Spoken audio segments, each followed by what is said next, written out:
Same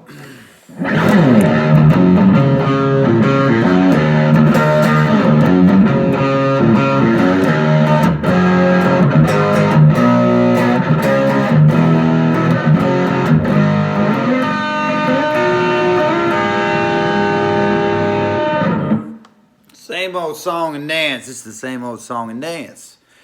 Okay, today we're talking about conversion necks. Gibson versus Fender versus PRS scale length. This is a Telecaster, obviously. PRS Dragon 2 pickups. The body is maple top, basswood body. And then this is a conversion neck made by Warmoth. So it's a Gibson scale length, rosewood fingerboard, and then maple back. The old man put just a seafoam green nitro finish out of a can. Came out really nice, man. So a couple things. I've been fortunate enough to try,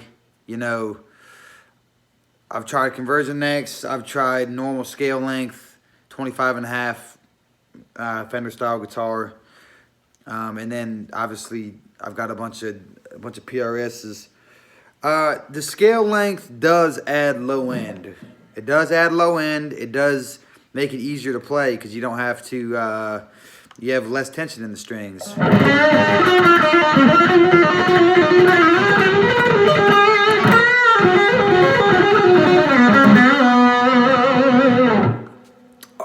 Overall, the sound is just a lot warmer. What else? Does it sound? I call it the chug factor when you're with a live band. What's it sound like when you really dig into that and you palm mute the E and the A.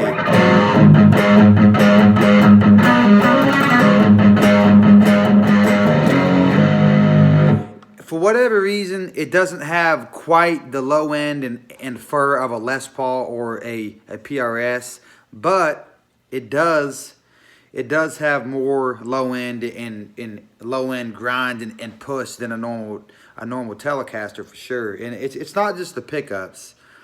It's definitely the scale length, the 24 3/4 inches scale length definitely increases low end with the tone. My personal take on it is I like the PRS scale length the best because you still get a ton of low end, but it's like it's not. There's something about Gibson scale length low end that there's a lot of it, but it's kind of flabby.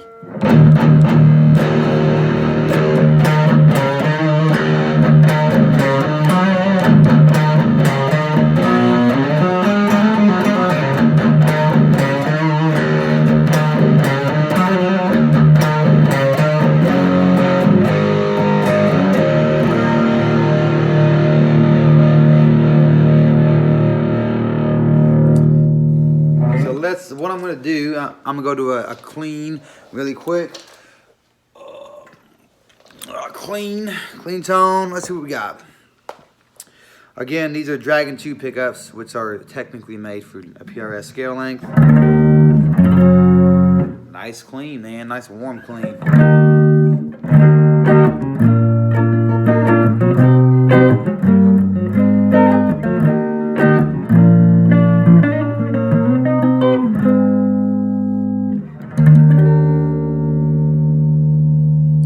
Bridge.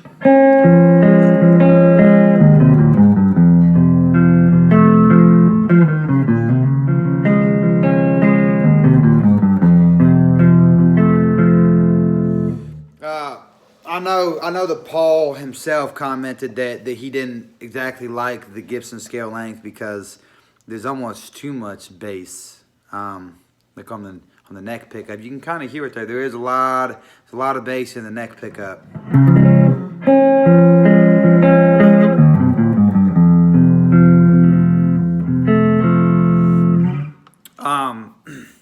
So like I said, man, my favorite scale length is the PRS scale length. The PRSs are really easy to play. They're not quite as slinky as these. I did not know this until a couple months ago, but I've been told that Billy Gibbons uses a conversion neck on his Telecaster.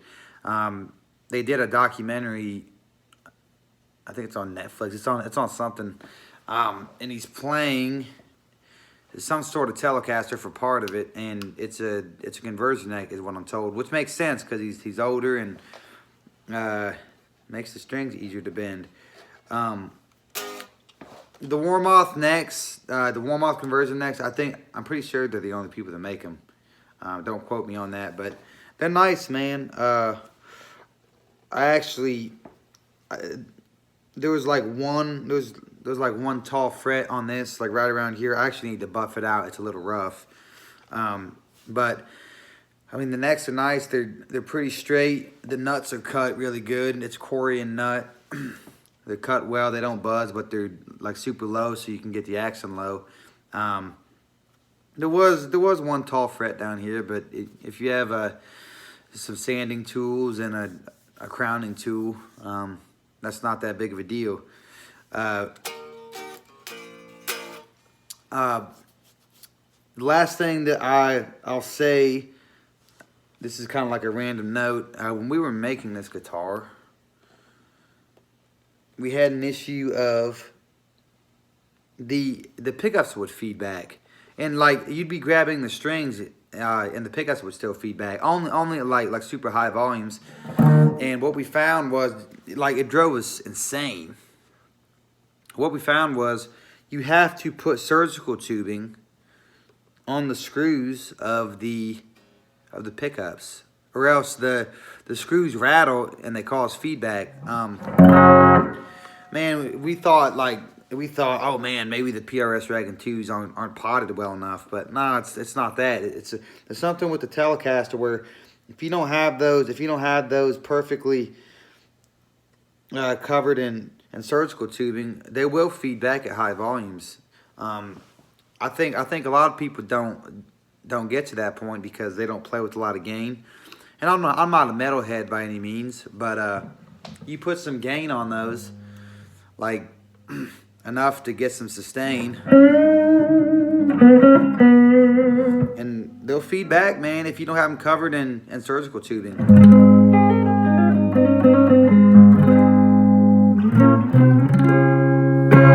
But yeah, that's all I got for this. I just wanted to talk about scale length. I feel like there's a lot of I saw one video by Rhett Scholl, who's cool. He's cool as hell, man. He's got awesome videos. He's a good player, and they were talking about, you know, scale length, and at the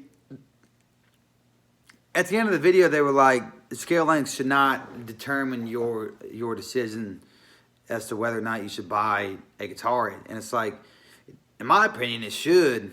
Depending on what you're going for. I personally play in a power trio, and that's how I make my living. And it's like, man, you need a lot of low end to play in a power trio, in my opinion. And scale length helps. If you have a PRS or a Gibson scale length, it helps a lot.